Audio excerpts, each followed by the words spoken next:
Eu vou falar uma coisa que talvez incomode, mas fica comigo até o fim, porque no fim tem libertação. A maioria dos cristãos que eu conheço, e eu já fui um deles, vive uma coisa que eu chamo de ateísmo de segunda a sexta. Calma aí, deixa eu explicar. No domingo de manhã, no meio do louvor, com a mão levantada, a gente crê, Deus está lá no trono, a presença é real e a gente sente.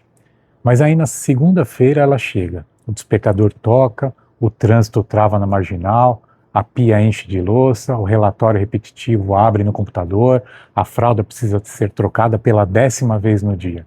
E sem perceber, a gente começa a viver como se Deus tivesse tirado uma soneca, como se ele estivesse no trono só durante o culto e ausente ali durante o resto da semana. A gente ama o Deus do espetáculo, o Deus da virada, o Deus que abre o mar vermelho e faz descer fogo do céu. E não tem nada de errado nisso. Ele é, de fato, o Deus dos milagres. Mas existe um problema silencioso nessa teologia do espetáculo. A vida, na esmagadora maioria, não é feita de mar se abrindo. A vida é feita de segunda-feira. Se Deus só está presente nos grandes momentos, a gente passa 95% da existência sozinho, num vácuo, só matando tempo até o próximo culto ou o próximo milagre. Isso é devastador, e eu descobri isso do jeito mais difícil. Deixa eu te contar. Teve uma época da minha vida nos Estados Unidos em que eu perdi tudo, o cargo, a casa, o carro, e para colocar na comida da mesa eu fui fazer os trabalhos que a sociedade chama de invisíveis, ou seja, limpeza, obra, serviços gerais. E foi ali que eu senti na pele como a invisibilidade dói. As pessoas passavam por mim como se eu fosse parte da mobília. Elas não viam o ser humano, elas viam a função. E ali a minha fé foi testada de verdade. Não no palco, mas sim no andaime. Eu podia ter devolvido a indiferença com a amargura, mas o Espírito Santo me desafiou. Disse: Daniel, você é embaixador do reino aqui. Trate as pessoas não como elas te tratam, mas como eu trato você. E aí eu comecei a fazer uma coisa pequena, que ninguém notava.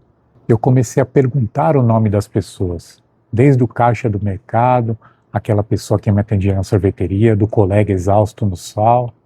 Eu comecei a dar um bom dia de verdade, olhando olho no olho. Parece até bobo, mas a gente vive num mundo tão acelerado, tão focado em tela, que olhar no olho e dizer um bom dia genuíno virou um ato quase que revolucionário.